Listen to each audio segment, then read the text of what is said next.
जो अपने संसद में मंत्री बीजेपी के कोई भी संसद में मंत्री बैठे भी तम ऐप खोले भी उसने तो समाज खातर एक आईना दिखा भी तारा संसद में कोई भी घुस का हमने 1 मिनट में गोला बारूद करके सारा ने 1 मिनट में उड़ा सका है। राम राम जी। राम राम जी, आपको पता ही होगा संसद में जो हमला हुआ है उसमें 3 लड़के और एक लड़की का नाम शामिल है।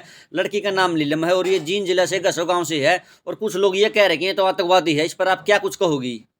देखो आतंकवाद नहीं होते तो जितने भी संसद में मंत्री बैठे थे सबने उड़ा इधर।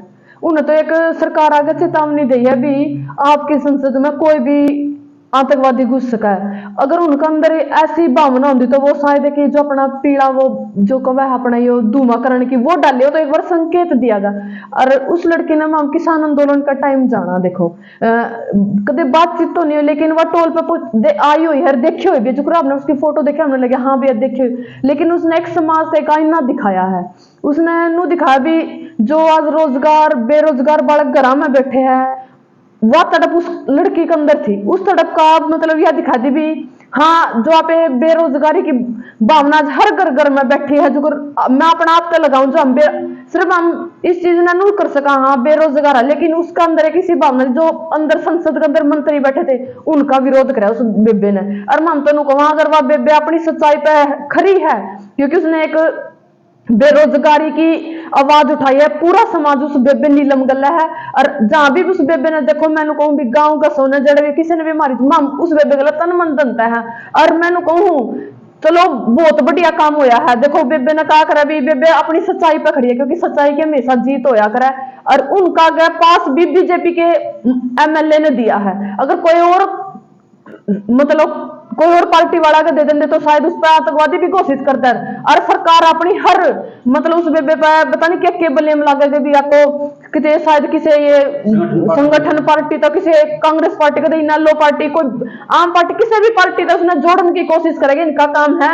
और मैंने नू नहीं लगता सही बताऊं अपने मन की कि बीजेपी वाला नहीं हो किसी और तक करवाकर उस बेबे ने फंसाने की कोशिश उसने तो शायद आवाज उठाई है उसने फंसाने की कोशिश भी करी जावे। और मैं तो कहूँ उस बेबे की जमा निष्पक्ष जांच होनी चाहिए वह बेबे क्योंकि देखो आप जिस चीज ने नहीं जान जाते उसको ऊपर तो नहीं सोचा भी आप इसने जान देखो नहीं मामने तो आप बेबे टोल पे देखे कई बार बैठी देखो बातचीत नहीं हुई लेकिन देखी हुई है मामने हमने नू बेरा है भी बेबे जमा सच्चाई पे खड़ी है।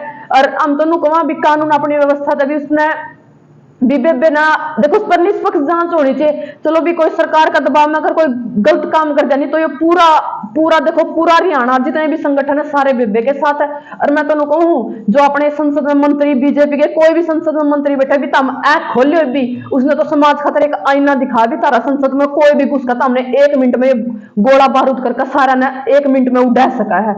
उसने चेतावनी दी है समाज का अगर एक आईना दिखा अगर आज भी वे नहीं समझे उस बेबे ने उस बेबे के लिए कोई अत्याचार कर दे तो पूरा समाज एक होकर लड़ाई लड़ेगा। जी, लोग कह रहे हैं कि नीलम के फ्रेंड ही थे वो तीनों लड़के, लेकिन हमने कल घर वालों से बातें की थी उसकी माता से और उसके पिता से। उन्होंने कहा कि हमने नीलम को उन लड़कों के साथ कभी देखा ही नहीं। नीलम ने तो देखा पे जाना उन 3 भाइयों ने जो भी है आप उसने कोई जानते नहीं लेकिन टीवी वगैरह में न्यूज देखा भी कोई रिक्शा चलाने वाला है देखो सारे बेरोजगार है वो जो। और उनकी उम्र भी कितनी है बेचारा की 25 21 25 इतनी उम्र के है वो एक बेरोजगारी था सूरजन वाले एक लड़का तो शायद उसमें सब इंस्पेक्टर की तैयारी कर रहा है क्योंकि सब ने यह चीज कहा ना कहीं ना वह मारण लग रही है। और मैं तो कहूँ समाज ने अगर आप ही भी एक जागरूक होकर इस लड़ाई ने नहीं लड़े तो आज उस बेबे का नंबर आए शायद कोई बेबे आज के बाद कोई आवाज भी नहीं उठाने पाए। नीलम की माता ने कहा कि नीलम ने बेरोजगारी से परेशान होकर यह कदम उठाया है। नीलम दिन रात पढ़ाई किया करती थी और नीलम के कमरे में नीलम के बेड के अंदर भी किताबों से भरा हुआ था बेड और दीवारों पर मैप और पढ़ाई के थ्रू ही सामान रखा हुआ था। पढ़ाई तो हमने नू देखे टोल पे भी आकर बैग रखा करते पिट्ठू बैग उसमें किताब रखा करते हमने इतना पता क्योंकि जो पढ़ने वाला बालक है वो न्यारा दिख जब हाँ पढ़ा है। और देखो इब उसने किसी चीज से भी जोड़ा भी है किसी ऐसा रास्ता ये जो संगठन नहीं हो जो ये आतंकवादी संगठन उनसे भी जोड़ने की कोशिश करा कोई ना कोई इनके किसी ये भगत सिंह उस संगठन तक जुड़े किसी संगठन उन्हें शायद या सरकार अपनी उसके तहत इसने कोई भी गलत उनको पर इंजाम लगा सका। लेकिन हम तो हाथ जोड़ कर अपनी कानून व्यवस्था तक भी उस बेबे पर निष्पक्ष जांच होनी चाहिए। बेबे बेगुनाह उसने समाज खतरिया लड़ाई लड़ी है सारे मिलकर इस बेबे की लड़ाई लड़ाई क्योंकि इस बेबे ने आज वह बेबे बेरोजगार नहीं है पूरा समाज आप हर घर में नू देख लो कितनी बेरोजगारी हो रही है क्योंकि जितना भी नौजवान तब तक वो बाहर नहीं सोचा भी यार नौकरी तो मिलती नहीं बाहर निकल। आजकल लोग इसे हालात पैदा हो गए हर घर में कमान खातर अगर 5 आदमी है तो किसी ने दिहाड़ी करनी पड़ रही हो हालात पैदा हो गए कहने अपने किले बेच बेच का अपना समाज में तो लोग बाहर निकलने लग रहे बाहर भी किस बेच निकला है भी कोई कमान का साधन ही नहीं रहा इस सरकार ने इसे हालात पैदा कर दिए है कि बालका ने इसके ऊपर कोई मजबूरी में इसे से कदम उठाने पड़ रहे हैं।